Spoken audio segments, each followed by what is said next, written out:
안녕하세요. 포유 환율연구소입니다.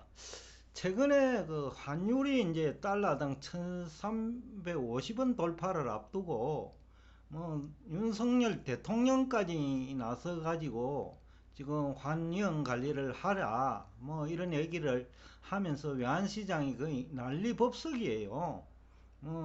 외환시장에 외환정책 당국이 이제 개입하기까지 그런 상황에 이제 이르렀는데, 뭐 동분서주하고 있지만은 성공 여부는 사실상 불확실해요.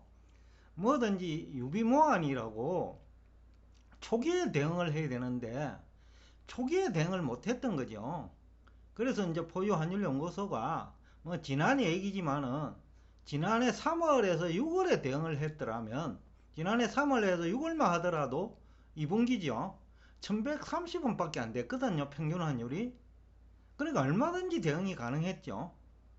근데 그때 우리 국내 경제 전문가들 한 90%는 워낙 강세를 얘기했단 말이죠.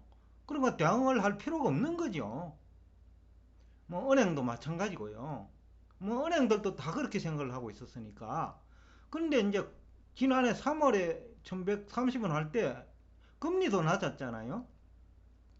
그때 뭐 대기업은 회사채 발행할 수 있었고 은행은 금융채 발행할 수 있었고, 그래가지고 조달한 자금으로 달러 확보할 수 있었죠. 그러면 지금쯤 한 차익만이 10% 발생했어요. 그 다음에 주가 하락도 방어할 수 있죠. 그리고 외국인도 덜 떠나고요. 그 다음에 두 번째로 일본계 은행 또는 우리나라 국내 시중은행에서도 은행화 대출을 하거든요. 그러니까 거기서 은행화 차입을 해가지고 바로 그 달러로 바꾸는 거죠. 왜냐면 지난해 3월에 엔화 같이 하락을 예고했어요. 왜냐하면 일본 경제도 어려울 수밖에 없는 환경이었죠. 왜냐면 우리가 지난해 그 중국 경제 때문에 어려웠다면 일본은 유럽에 대한 수출이 많으니까 일본 역시 유럽 수출이 주는 거죠. 시차를 두고. 그리고 에너지 가격 올라가면 일본이 에너지 수입에 의존하는 국가니까 한국처럼 뭐 엔화 가치 하락은 뭐 뻔한데, 그러면 그때 일본계 자금 빌리고 그 돈으로 바로 그 다음에 달러 표시 자금 확보죠. 달러 확보죠. 그렇게 했다면 일본계 자금 빌린 데서 환차익이 지금 엔화 가치가 많이 떨어졌으니까 25% 정도 생겼고, 그 다음에 그때가 우리 원달러가 1130원이니까 달러가 지금 뭐 20% 올랐잖아요. 달러 가치가. 그럼 거기서 또 20%예요. 그럼 최소한도로 30 내지 40% 이상 한차익이 발생했어요.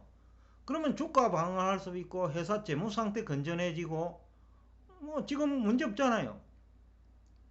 그런데 그때는 대응을 하지 않고 있다가 지금 1300원이 넘고 나서부터 난리법석이란 말이죠. 거기다가 1300원 오니까 이제 또 내린다 한 사람이 많거든요. 그러니까 기업 입장에서는 한계지요. 1300원은. 그러니까 손익분기점까지 와가 있는데 또 오른다 가는 거죠. 또 내려간다고 한 사람도 많았고, 그러니까 또 거꾸로 뭐 배팅한 사람이 있을 거예요. 근데 1350원 쪽으로 가니까 이제는 또 당황하는 거죠.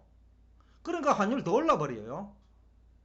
그러니까 이게 연속에, 그러니까 외환 전문가 부족의 그 피해가 이루 말할 수 없는 거죠.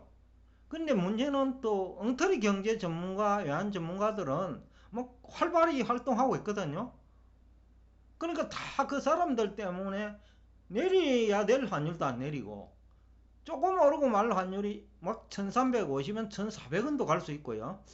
그런 일이 자꾸 반복되고 있다. 뭐 안타까워가지고 오늘 이 주제를 가지고 나왔고요. 또 이제 국가 입장에서는 한국 뭐 투자공사가 외환보유고를 가지고 또 운용하거든요. 그러면 외환보유고를 운용 또는 관리해야 되는 입장에서는 지난해 3월 역외선물원 시장에서 달러 매수할 수 있잖아요. 그러니까 얼마든지 지금 환율 급등에 대비할 수 있었고, 또 일반 대기업들도 국내 뭐 시중은행도 외환선물 시장에서 1년 정도 지난해 3월에 했으면 뭐 올해 3월, 그리고 지난해 6월에 했으면 올해 6월까지 뭐 환경 관리 되었겠죠. 그래가지고 여기에 선물한 내지는 국내 외환 선물한 시장에서 환경 관리 해가지고 그냥 달러 상태로 가지고 있으면 돼요. 선물한 경매 해지하고 달러 상태로만 가지고 있으면 된다니까요. 그동안에 돈 많이 벌었으니까 문제 없잖아요. 그러면 또 그 환경 관리가 되고, 그리고 또 이제 환율이 엔화 가치가 좀 더 올라가면 엔화 매도할 수도 있고, 또 가장 안전한 방법으로 환율 어떻게 될지 모르잖아요. 일반인들은 유로하고 달러를 섞어버렸으면 그러면 원화 약세 정도만 그 책임지면 되잖아요. 왜냐면 유로는 약세지만 달러가 강세니까 그러면 평균이 나온다라는 거죠. 평균. 그러면 원화가 조금 약세되는 부분만 감내해버리면 그저 뭐 환차손이 3 내지 5%밖에 안 나오거든요. 그것도 비중만 조절하면, 시기 조절하거나 하면 환경 관리를 완전히 제로 만들 수 있어요. 그래서 오늘 제가 하도 안타까워 가지고 이제 뭐 대통령까지 나서 가지고 환율 그 변동에 신경을 써야 될 정도로 지금 한국 경제가 뭐 지금 어려움에 직면했는데, 대통령이 나서면요 불안감을 주잖아요. 그 외환시장 참여자도 그렇고 금리시장 참여자도 그렇고, 그리고 뭡니까 주식시장 참여자도 그렇고 불안감을 준다는 거죠, 대통령이 나서면. 그러니까 이제 지금 참 뭐 대통령이 나서야 되는지 그것도 의사결정도 제가 볼 때에 너무 섣불렀던 것 같고, 그리고 최근에 그 부동산 그 아파트 뭐 250만 원 뭐 확대, 건설 확대죠. 이 얘기도 디테일이 없다라는 거죠. 디테일이 없으니까 이것도 외환시장 불안 요인이에요.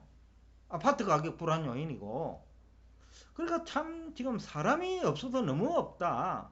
투자공사에도 사람이 없고, 대기업에도 사람이 없고, 정부에도 사람이 없고, 얘기를 할 때와 정책을 발표를 할 때와 아닐 때 판단도 안 되고, 그러다 보니까 이제 환율은 더 상승하고 주가는 더 빠지고 금리는 더 오르는 거예요. 그러니까 아파트 가격은 더욱더 빠른 속도로 하락하고. 그래서 제가 하도 지금 우리 국내에 앞에서도 얘기했지만은 제조업 쪽은 전문가도 많은데 그 금융이나 경제 쪽은 너무 수준이 인도네시아 수준보다도 못하다. 정치가도 마찬가지고요. 그런 뜻에서 제가 하도 그 높아심에서 오늘 여러분과 대화를 나누었습니다. 오늘도 끝까지 경청해 주셔서 대단히 감사합니다.